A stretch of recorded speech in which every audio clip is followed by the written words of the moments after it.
나를 기억하소서라는 제목으로 하나님 말씀 전하겠습니다. 어느 이름난 도둑이 이제 죽을 때가 되어서 임종을 앞두고 가장 친한 친구를 은밀히 불러서 유언을 이렇게 남겼다고 합니다. 뭐라고 유언을 남겼느냐? 내가 그동안 자네에게 신세를 많이 졌네. 그래서 내가 죽기 전에 아주 소중한 것을 자네에게 주려고 하네. 친구가 묻습니다. 다 죽어가는 마당에 뭘 준다고 그러나 이 사람아. 아니야, 내 마음이야. 받아줘. 다이아몬드 10개, 금괴 100개, 현금 100억 원 자네에게 모두 주지. 아니, 자네가 그런 돈이 어디 있다고 그러나? 아니야, 옛날부터 내가 잘 받았어. 강남재벌, 김모씨, 청담동 저택, 고급 빌라, 안방 서랍에 있다네. 자네가 잘 챙겨가게나. 도둑답죠? 도둑다운 유언이고 유산인 것 같습니다.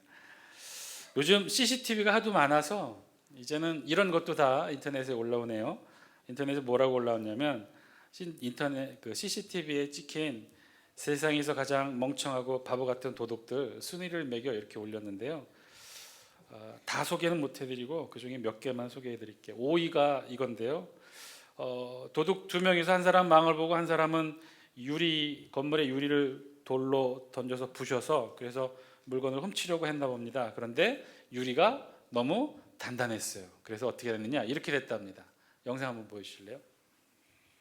밖에 서 있는 사람이 망을 보는 사람이고요.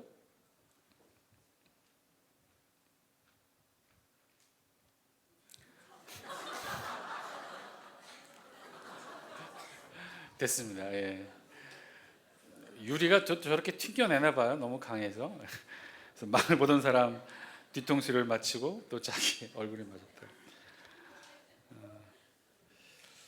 뭐 3위, 4위도 있고 3위도 있는데 다 건너뛰어서 2위를 보시면 2위에는 이런 사람이래요. CCTV에 피하려고 도둑하기 위해서 두 사람이 이제 꾸몄는데 특별한 변장을 하기로 했답니다. 그래서 어떻게 변장했느냐? 그런데 변장이 무색하게 결국 붙잡히고 말았어요. 어떻게 변장했느냐? 이렇게 변장했다고 해요. 아무도 못 알아보게 매직으로 얼굴을 막 칠했던 거죠. 그리고 범행을 저질렀는데 CCTV에 고스란히 찍혀서 잡히게 되었답니다. 자, 대망의 1위. 세계에서 가장 멍청하고 바보 같은 도둑 대망 1위는 어디냐? 대한민국이었습니다. 어느 학교 건물에 좀도둑이 물건을 훔치려고 어슬렁 지나가다가 사무실 하나를 들어갑니다. 첫 번째 사진 보여주실래요? CCTV에 이렇게 걸려 찍혔어요. 어슬렁 하다가 한 사무실에 들어가서 그곳에서 막 물건을 훔치려고 했어요. 그런데 그곳은 어떤 곳이냐? 다음 사진 보여주실래요? 바로 유도부 합숙소였어요. 유도부 막내가 그날따라 자꾸만 이 사무실에 오고 싶은 생각이 들어서 사무실에 들어왔다가 자기네 숙소를 막 뒤지고 있는 좀도둑을 발견합니다. 어떻게 했을까요? 정확히 1분 만에 그 학교 유도 선수에게 제압당해서 붙잡혔다고 합니다. 자, 그런가 하면 이 한 사진과 글이 인터넷 SNS에 올라와 화제가 됐는데요. 장소는 이라크라고 합니다. 이라크 한 시장 안에 있는 서점인데요. 제법 규모가 있는 서점인데, 그런데 이 특이하게 이 서점 주인은요, 책들을 어떻게 했느냐? 사진 보여주실래요? 저렇게 길가에 판매하는 새 책이에요. 새 책을 길가에 이렇게 두고 판매를 하고 있었대요. 그래서 이상해서 관광객이 사진도 찍고 그래서 이라크 서점 주인에게 물었다는 것이죠. 왜 이렇게 판매하느냐? 도둑이 누가 집어가면 어떻게 하려고 그랬더니 그 이라크인 상점 주인이 이렇게 말했답니다. 이제 그 내용을 인터넷 SNS에 올린 글인데요. The reader does not steal. 책을 읽는 사람은 도둑질하지 않습니다. And the thief does not read. 그리고 도둑은 책을 읽지 않습니다. 그렇죠? 아주 멋진 표현이에요. 맞아요. 책을 읽는 사람은 도둑질하지 않는다는 거예요. 그리고 도둑은 책을 읽지 않는다는 거예요. 그러니 책을 내어놓고 장사를 해도 상관없다는 것이죠. 도둑 이야기를 한 것은 오늘 본문의 주요 성경의 등장인물 중에 한 사람이 도둑이기 때문에 그렇습니다. 예수님 십자가 못 박혀 달려 돌아가실 때 좌우편에 강도 도둑이 함께 십자가에 못 박혀 달려 죽게 되었죠. 우리 개신교보다는 이 가톨릭에서는요, 이 예수님과 함께 못 박힌 이 도둑, 그 중에서도 예수님 오른편에, 정확하진 않지만 오른편에 있는 이 도둑, 회심한 이 도둑을 특별한 이름으로 부르고 있어요. 뭐라고 부르느냐? 착한 도둑, 혹은 십자가 우편에 못 박혔기 때문에, 예수님 우편에 못 박혔기 때문에 십자가의 우도, 오른편에 있는 도적이라고 십자가의 우도라고 불립니다. 그리고 첫 번째 사진 보여주시겠어요? 심지어 카톨릭 전통에서는요, 그 이름도 기억하고 간직하고 있어요. 그 이름은 디스마스 혹은 라트로 라트라라고 불려지고 있다고 해요. 그래서 카톨릭에서는요, 일찍부터 이 디스마스를 성인으로 추앙하고 있다고 합니다. 세인트 디스마스. 축일로는요 3월 25일을 이 성인 디스마스의 축일로 정하여 기념한다고 해요. 어떻게 보면 좀 과해 보이기도 하는데 어쨌든 그렇습니다. 그래서 실제로 카톨릭에서 많이 그려지는 성화 그림에 보면, 두 번째 사진 보여주실래요? 예수님을 중심으로 오른쪽과 왼편, 우리가 보기에는 왼편과 오른편에 있는 이 함께 못 박힌 두 죄수를, 그림을 그리는, 성화를 그리는 사람이 조금 의미를 부여해서 그렸죠. 어떻게 그렸습니까? 예수님 우편에 있는 사람은 좀 밝게, 예수님 좌편에 있는 사람은 좀 어둡게 그렸죠. 예수님 우편에 있는 사람이 착한 도둑이고 디스마스고 나중에 회심해서 구원을 얻었다는 거예요. 자, 좀 과해 보이기도 해요. 이때 구원받은 강도, 그가 어떠했길래 카톨릭에서는 이렇게 그를 성인으로까지 추앙하고 기념하고 있을까? 오늘 우리가 말씀을 묵상하며 살펴보겠지만 좀 특별하기는 합니다. 예수님과 함께 십자가형에 달린 죄수였다면요, 예수님처럼 무죄함 죽음이 아니었다면 이들 모두 극악한 죄인이었을 거예요. 십자가형에 처해질 정도면 정말 죄질이 안 좋은 경우이거든요. 성경의 표현대로라고 하더라도 행악자고, 마태복음과 마가복음에는요 강도라고 표현했고요, 도적입니다.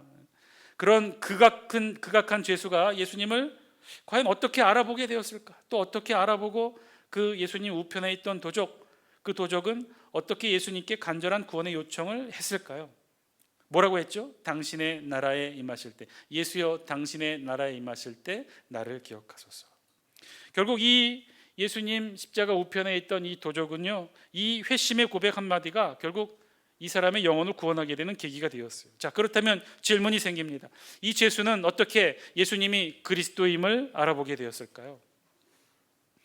예수님을 3년간이나 쫓아다니고 따라다녔던 예수님의 제자들도 다 도망하는 상황에서 이 십자가에 함께 못 박힌 이 죄수가 어떻게 예수님을 알아보고 구원을 얻게 되는 영광을 누리게 되었을까? 카톨릭에서는요, 이 부분에 대한 궁금함을 이렇게도 설명해요. 정확한 건 아닙니다. 카톨릭 전통에 의해 전해져 내려오는 전설에 의하면 이 강도, 예수님 우편에 매달린 강도는요, 예수님 시대에 아주 유명한 도적대의 우두머리였다고 해요. 그런데 이 유명한 도적대의 우두머리가 예수님을 십자가에 못 박혀 함께 못 박히기 전에, 그 이전에 미리 만났다는 것이죠. 언제 만났느냐? 예수님 출생 시에. 예수님 출생의 사건을 되돌켜 보면 동방 박사들이 예수님 별을 보고 예수님을 찾으러 왔고, 근데 그 소식을 전해들은 헤롯 왕이 어떻게 했습니까?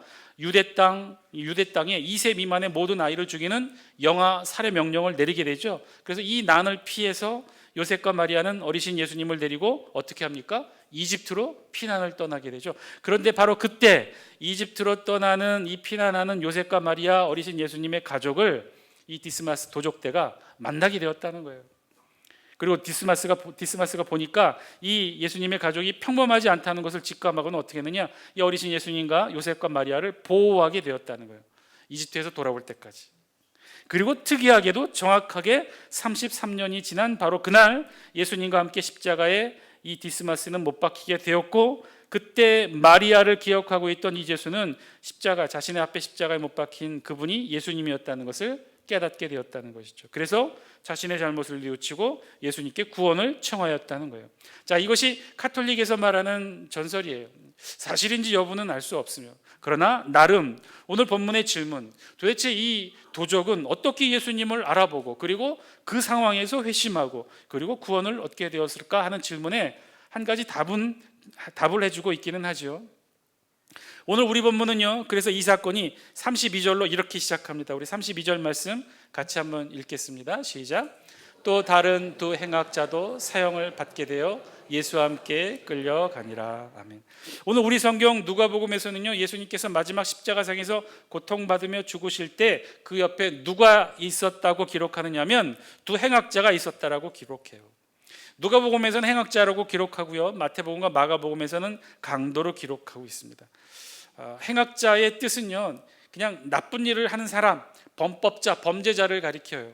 그러나 마태복음과 마가복음에서는 좀 다른 단어를 사용했는데, 그냥 우리말은 강도로 번역했지만 원어는요 레스테스라는 단어인데, 이 고대의 다른 성경 70인역에는요 이 레스테스를 뭐라고 번역했냐면 용병이라고 번역했어요. 용병.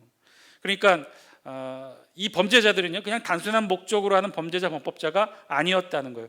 당시 유대의 역사가 요세푸스의 기록을 참고해 보면 이들 예수님과 함께 십자가에 처형된 이 강도들은 그냥 단순한 극악한 강도가 아니라 로마 통치에 대항하여 싸우던 열심당원들이었고, 이들은 유대의 독립을 위해 싸우는 일종의 독립투사였는데, 그런데 그 투쟁의 방법이 수단과 방법을 가리지 않고 로마에 대항하여 싸우는 젤롯 당의 구구 단체의 일원이었다는 것이죠. 이들은 그럼 어떻게 독립활동을 했냐면요, 친로마적 성향의 인사들을 아주 공개적 장소에서, 시장과 같은 길거리와 같은 곳에서 단검으로 이렇게 암살하는 그런 활동을 했어요. 그리고 친로마적 성향의 인사들의 집을 아주 대놓고 도적질하거나 이런 일을 했다는 것이죠. 그래서 그런 의미로 강도, 레스테스라는 단어로 번역을 했던 것인데, 그런데 결국 누가복음의 기록자는요 결국 같은 강도와 도적의 법을 어기는 범법자로 기록을 하고 있어요. 마태와 마가가 그런 의미로 강도, 레스테스라는 단어를 썼으나 누가는 그냥 이들을 그냥 다 법을 어긴 범법자로 강조했던 거예요. 하여튼 공통적으로 그렇게 해서 해석한다 하더라도, 그럼에도 불구하고 어쨌든 이들은요 법을 어긴 범법자들이 맞고, 그 죄질이 너무나 극악해서 이제 오늘 예수님과 함께 십자가형에 처해진 죄수들이었다는 거예요. 그래서 예수님도 결과적으로 이들과 같은 범죄자들과 함께 십자가형에 처해지게 되었다는 사실을 오늘 우리 본문은 기록하고 있어요. 그리고 33절에 그 다음 절에는요 이러한 사실을 한 번 더 강조해서 기록합니다. 뭐라고 기록하냐면 우리 같이 한번 읽겠습니다. 시작. 해골이라 하는 곳에 이르러 거기서 예수를 십자가에 못 박고 두 행악자도 그렇게 하니 하나는 우편에 하나는 좌편에 있더라. 아멘. 해골이라 하는 곳, 지명 이름을 기록하고 있는데 좀 특이하죠. 지명 이름이 해골이라는 곳이에요. 해골이라 하는 곳이에요. 우리말로 해골로 번역된 이 지명 원어로는요, 헬라 원어로는 크라니온이라는 단어인데, 이 단어를 해골로 번역한 이유는 두 가지라고 합니다. 원래 이 예수님이 처형된 이 장소, 이 언덕은 죄인을 처형하는 장소였고, 그래서 곳곳에 처형된 죄수들의 해골과 뼈들이 널려 있었기 때문이라는 거예요. 그리고 더 중요한 사실은 이곳의 언덕의 지형이 마치 해골 모습과 흡사하다 하여 붙여진 이름이라는 거예요. 여러분 나중에 기회가 되셔서 성지순례에 가시면 아마 이곳일 것이라 추정되는 곳을 가이드가 보여주게 돼요. 우리 사진 한 장 보여주실래요? 그곳에 보면 이렇게 사진이 붙어 있고요. 그리고 실제 뒷면의 모습이에요. 여러분 보시면 해골처럼 보이나요? 저는 잘 모르겠어요. 근데 어쨌든 그렇게 추정되는 장소일 뿐입니다. 그래서 하여튼 이곳의 지명 이름이 그렇다는 거예요. 그래서 우리 성경에는 누가복음에 해골의 곳, 해골이라고 표현했는데 원래 우리는 어떻게 알고 있죠? 골고다. 그리고 또 다른 단어로는요 갈보리 우리가 그렇게 알고 있죠. 골고다는요 오늘 이 해골이라고 하는 헬라어 크라니온의 아람어 표현이에요. 즉 그러니까 이 헬라어에 익숙한 사람들은 그걸 크라니온이라고 불렀고요, 유대 지역 그곳에 살던 사람들은 아람어로 골고다라 불렀던 지역이에요. 골고다. 그리고 이 골고다를 로마식으로 라틴어로 번역하면 칼바리아가 되고, 그것을 영어식으로 발음하면 캘버리. 근데 우리 신앙의 선배들이 그 발음이 안 돼서 그냥 갈보리라고 했던 거예요. 자, 해골의 곳, 골고다, 갈보리라 불리는 이곳에 예수님이 십자가에 못 박혔는데 우리 성경은 강조해요. 예수님이 누구와 함께 못 박혔다? 예수님처럼 죄 없는 사람들이 아니라 극악무도한 두 명의 죄수들, 행악자들과 함께 예수님이 못 박혔다는 거예요. 그리고 자세히 보시면요, 오늘 우리 성경은 이 사실을 강조하여 기록하고 있어요. 32절과 33절을 통해 이 사실을 기록하고 있어요. 여기에는 이유가 있어요. 예수님이 왜 이 무도한 죄인들과 함께 십자가에 못 박히게 되셨는지, 그 사실을 왜 굳이 우리 성경이 이렇게 강조하여 기록하였는지 그 이유가 있어요. 그 이유는 구약의 예언의 말씀에 예언되어 있기 때문에, 그 예언의 말씀을 이루시기 위해 그랬다는 거예요. 우리 다 함께 메시아 예언을 기록한 이사야 53장 12절 말씀 우리 같이 한번 읽겠습니다. 시작. 그러므로 내가 그에게 존귀한 자와 함께 몫을 받게 하며 강한 자와 함께 탈취한 것을 나누게 하리니 이는 그가 자기 영혼을 버려 사망에 이르게 하며, 그 다음 범죄자 중 하나로 헤아림을 받았음이니라. 그러나 그가 많은 사람의 죄를 담당하며 범죄자를 위하여 기도하였느니라. 아멘. 후반부 보면 뭐라고 기록이 되어 있어요? 메시아 예언인데, 이 신약 시대에 메시아가 이 땅에 오실 것인데 그 메시아는 어떻게 된다고요? 범죄자 중 하나로 헤아림을 받음이니라. 즉 예수님이 그랬죠.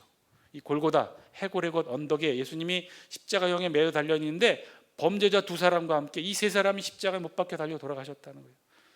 우리 성경은 이 구약의 말씀의 예언의 성취를 위해 자세하게 기록하고 있어요. 그래서 예수님 주변의 좌우에는요, 극악무도한 행악자 두 사람과 함께 예수님이 십자가에 못 박혔다는 거예요. 범죄자 중 하나로 헤아림을 받았다. 오늘 성경의 진짜 기록의 목적은 사실 이 예언의 말씀의 성취를 위해 사실은 기록한 거죠. 그래서 예수님이 두 명의 행악자와 함께, 두 명의 극악한 죄수와 함께 죄인의 무리에 포함되어서 헤아림을 받아 세 명의 죄수로 해골의 곳 골고다에서 십자가형을 당하시게 되었다. 그리고 34절 말씀입니다. 이 상황을 정리하며 우리 성경은 이렇게 기록해요. 함께 읽습니다. 시작. 이에 예수께서 이르시되 아버지 저들을 사하여 주옵소서. 자기들이 하는 것을 알지 못함이니이다 하시더라. 그들이 그의 옷을 나눠 제비 뽑을세. 아멘. 그리고 오늘 본문은요, 이렇게 여기서 끝나도 상관없을 정도로 예수님의 십자가의 죽음의 상황을 예언의 성취와 함께 이렇게 잘 기록해요. 예수님 가상칠언의 첫 번째 말씀과 함께 이 사건이 이렇게 예수님이 십자가에 못 박힌 상황을 우리 성경이 이렇게 기록하죠. 그런데 이후 35절부터 43절까지 우리 성경은 마치 부록처럼 예수님께서 이렇게 십자가에 달리신 주변의 상황에 대해 추가적으로 부연 설명을 하고 있어요. 그것은 이렇게 십자가에 달리신 예수님을 당시 사람들이 어떻게 보고 느꼈는가를 우리 성경이 기록해요. 35절 말씀 같이 한번 읽습니다. 시작. 백성은 서서 구경하는데 관리들은 비웃어 이르되 저가 남을 구원하였으니 만일 하나님이 택하신 자 그리스도이면 자신도 구원할지어다 하고. 두 가지 상황을 기록하죠. 백성은 어떻게 했다고 그랬어요? 서서 구경만 했다고 그랬어요. 그런데 관리들은 어떻게 했어요? 좀 더 적극적으로 예수님의 죽음의 상황을 비웃었다고 그랬어요. 그런데 이들이 어떻게 비웃었느냐? 어떻게 조롱했느냐? 저가 남을 구원하였으니 만일 하나님이 택하신 자 그리스도이면 자신도 구원할지어다. 여기서 관리들이라고 했는데요, 관원들, 유대 관원들을 뜻하고, 이들은 누구냐? 예수님을 죽음까지 내몰았던 산헤드린 공회의 의원들이었어요. 대제사장, 장로들, 또 바리새인들로 이루어진 서기관 그룹들이었어요. 이들은 당시에 구약의 말씀에 대해 누구보다도 잘 아는 유대의 종교 지도자들이었어요. 그런데 그들이 지금 예수님을 십자가에 못 박아 놓고는 조롱하고 있다는 거예요. 우리 36절, 37절 말씀도 우리 같이 한번 읽겠습니다. 시작. 군인들도 희롱하면서 나와 신포도주를 주며 이르되 내가 만일 유대인의 왕이면 내가 너를 구원하라 하더라. 여기 한 가지 시선을 더해서 누구도, 로마의 군인들도 예수님을 어떻게 바라보았는지 기록하고 있어요. 그런데 로마의 군인들도 어떻게 했다고 그랬어요? 이 유대 관원들처럼 예수님을 희롱했다고 그랬어요. 희롱하며 나와서 신포도주를 주며 내가 만일 유대인의 왕이면 내가 너를 구원하라 하더라. 예수님을 희롱했다고 그랬어요. 그런데 어떻게 희롱했느냐? 신포도주를 주면서 희롱했다고 그랬어요. 여기서 말하는 신포도주는요, 정말 말 그대로 신맛이 나는 값싼 포도주였고요, 로마의 군인들이, 병정들이 가지고 다니는 그들의 술이었어요.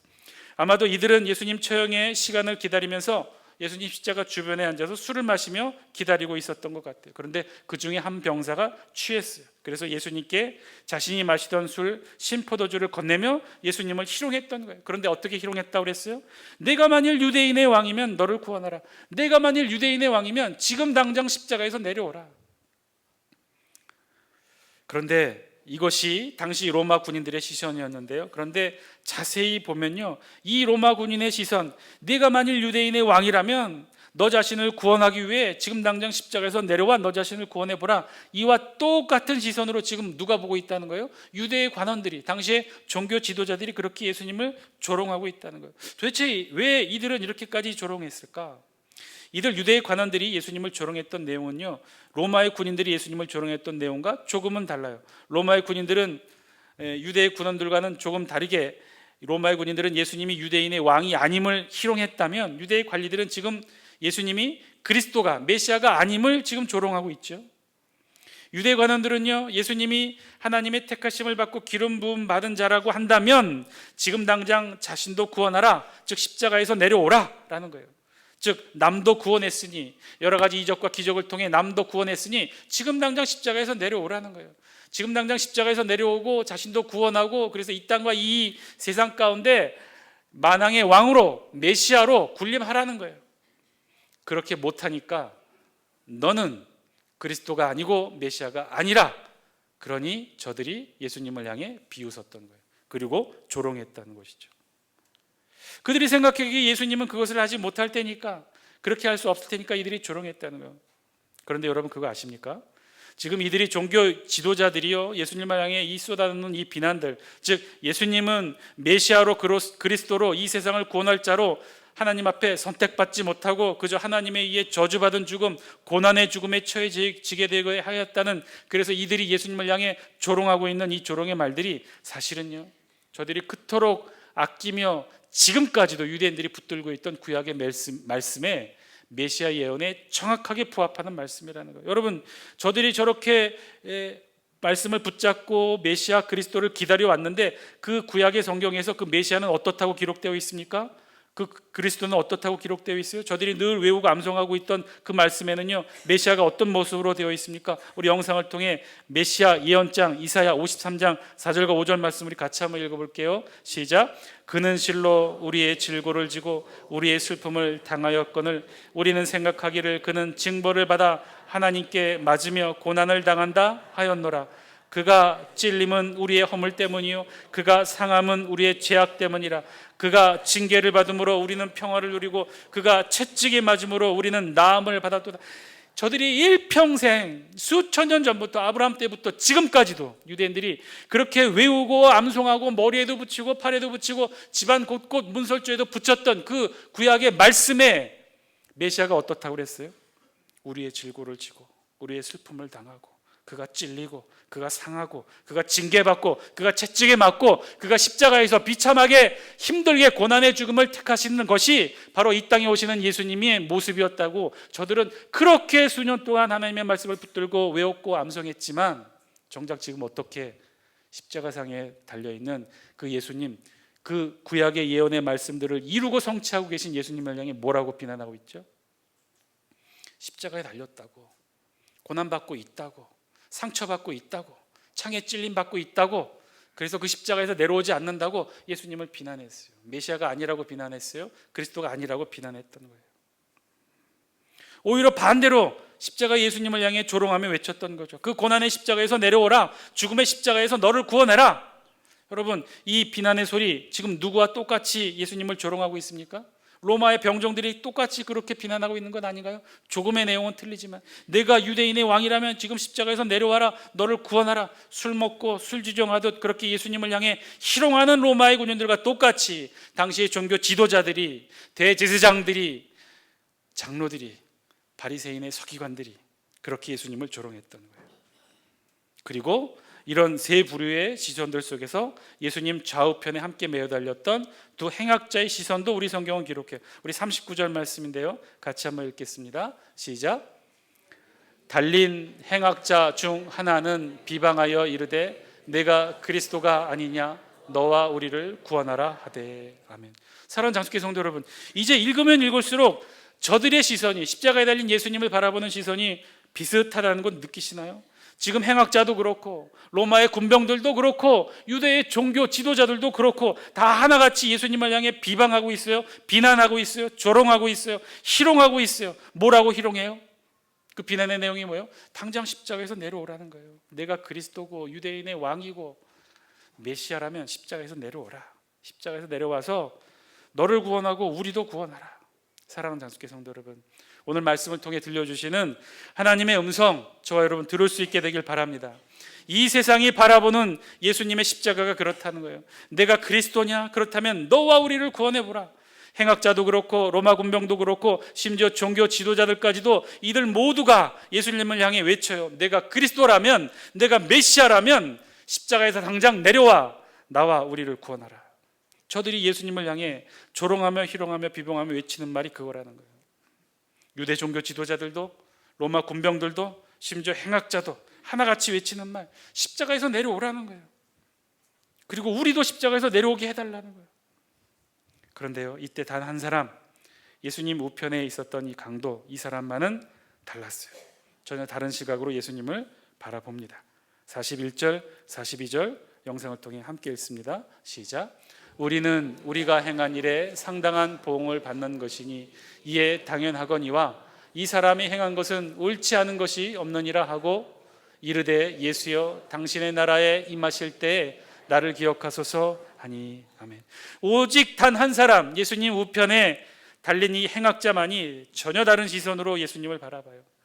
당신의 나라에 임하실 때, 예수님이 십자가를 통해 하나님의 나라에 임하시게 되실 텐데 그때 나를 기억하여 주옵소서라고 지극히 겸손한 구원의 요청을 하고 있어요. 그런데요, 이 행악자의 이 고백이, 이 회심의 고백이 결국 십자가상을 통해서 유일하게 구원받는 한 사람이 됩니다. 오늘 내가 나와 함께 낙원에 있으리라. 여러분, 무엇일까요? 이 행악자는 앞에 다른 이들과 어떻게 다를까요? 어떻게 다르게 이 행악자만 구원을 받게 된 걸까요? 이 회심한 행악자는요, 예수님이 무죄하심을 확신했어요. 이 사람이 행한 것은 옳지 않은 것이 없다고까지 고백했어요. 그래서 예수님에게 내려진 이 십자가형은 옳지 않다고 그랬어요. 예수님을 결백하다는 것이죠. 그런데 그 다음이 중요해요. 그래서 어떻게 했어요? 이 행악자는 그래서 예수님 보고 다른 모든 사람들의 똑같은 시선처럼 십자가에서 내려오라고, 스스로를 구원해라고 요구하지 않았어요. 십자가에서 초인적인 기적으로, 놀라운 이적으로 십자가에서 내려오고, 그래서 자신도 십자가에서 내려오게 해달라고 요구하지도 않았어요. 그럼 어떻게 했어요? 십자가 예수님을 바라보며 당신의 나라에 임하실 때 나를 기억하소서. 기적을 요구하지도 하고 능력을 요구하지도 않았어요. 특별한 체험을 요구하지도 않았어요. 하늘의 놀라운 능력을 요구하지도 않았어요. 심지어 자신이 지고 있는 이 죽음의 십자가에서 내려가게 해달라고 요구하지도 않았어요. 예수님에게 요구했던 것, 십자가에서 내려와 하늘의 능력으로 이 세상을 왕처럼 군림하기를 요구하지 않았어요. 그는 알았어요. 십자가를 통해 예수님이 가시게 되는 곳, 그곳이 당신의 나라, 하나님의 나라, 하늘나라임을 알았고, 그래서 자신도 십자가에서 내려주기를 요구하기보다는 자신도 십자가를 통해 하나님의 나라에 예수님과 함께 들어가기를 지극히 겸손하게 예수님께 요청합니다. 예수여, 당신의 나라에 임하실 때 나를 기억하소서. 사랑하는 장수께 성도 여러분, 오늘 말씀을 통해 우리에게 주신 하나님의 음성, 저와 여러분 들을 수 있게 되길 바랍니다. 지금 여러분은 어떤 시선으로 예수님 바라보고 계시죠? 지금 우리는 어떤 모습으로 예수님 바라보고 있습니까? 혹시 우리의 시선도 유대의 종교 지도자들의 요구와 같지 않습니까? 우리도 이제는 빨리 더 이상 십자가에 있지 않고 내려가기를 요구하고 있지 않습니까? 매일매일 하늘을 향해, 하나님을 향해 우리도 그렇게 기적을 요구하고 있지 않나요? 하나님이 정말 나를 사랑하신다면, 예수님이 정말 나의 구원자, 구세주가 맞다면 나에게 기적을 베풀어 주시고 우리 가족 안에 능력을 베풀어 주시고 문제가 해결되게 하시고 우리 자녀들의 앞날이, 우리의 건강이, 우리의 재정이, 우리의 일터가, 우리의 논과 밭과 사과밭이, 우리의 직장이 하늘의 기적으로 풍족함을 누리게 하여 주옵소서. 그리고 더불어 이 뻑뻑하고 지친, 우리를 힘들게 짓누르는 이 삶의 십자가에서 우리도 속히 내려오게 하여 주옵소서. 여러분, 우리도 그런 시선으로 주님 바라보고 그렇게 요구하고 요청하고 있지 않습니까? 우리도 수없이 무수히 많은 말씀을 듣고 성경을 들었어요. 메시아 순환에 대해서, 이 땅의 그리스도인들이 어떻게 살아야 돼야 하는지에 대해서도 수많은 말씀을 듣고 외우고 암송하고. 그런데 우리 어떡합니까? 우리도 똑같이 십자가를 향해, 예수님을 향해 저들과 똑같이 요구하고 있지 않습니까? 이제는 십자가에서 내려오세요. 그리고 우리도 십자가에서 내려주세요. 사랑하는 장수께 성도 여러분, 그렇지 않습니다. 십자가에서 내려오는 것이 십자가를 통해서 하나님의 나라를 갈 수 있다는 것이 아니에요. 여러분, 십자가에서 내려오면 그곳은 어디입니까? 하나님의 나라가 아니라 골고다 언덕인 줄 믿습니다. 해골이 뒹구는 곳, 죽음이 있는 곳, 고통과 부르짖음이 있는 곳이 십자가에서 내려오는 곳이에요. 아니에요. 우리가 가야 할 곳은요, 십자가에서 내려 해골의 곳으로 가는 것이 아니라 십자가를 통해 하나님의 나라에 들어가는 것인 줄 믿습니다. 예수님이 그러하셨듯이 우리도 그러하게 하는 나라에, 하나님 나라에 들어가는 줄 믿습니다. 사랑하는 장수교 성도 여러분, 지금까지 잘해오셨어요. 힘들지만, 때로는 지쳐 쓰러지셨지만 잘해오셨어요. 그렇게 십자가 잘 붙들고 오셨어요. 앞으로도 그렇게 나가시면 됩니다. 십자가에서 내려오지 마세요. 십자가에서 내려오기를 구하지도 마세요. 장단컨대 오늘 말씀처럼 그 십자가가, 우리를 짓눌렀던 그 아픔의 그 십자가가, 우리를 그토록 짓누르고 아프게 했던 그 십자가가 우리를 천국으로 인도할 것이고, 그 십자가 끝에 우리 주님이 서서 저와 여러분들을 맞이해 주시며 이렇게 말씀하실 거예요. 오늘 내가 나와 함께 낙원에 있으리라. 이 주님의 음성 끝까지 승리하심으로 들으실 수 있는 저와 여러분 다 되시기를 주의 이름으로 간절히 축원드립니다. 기도하겠습니다.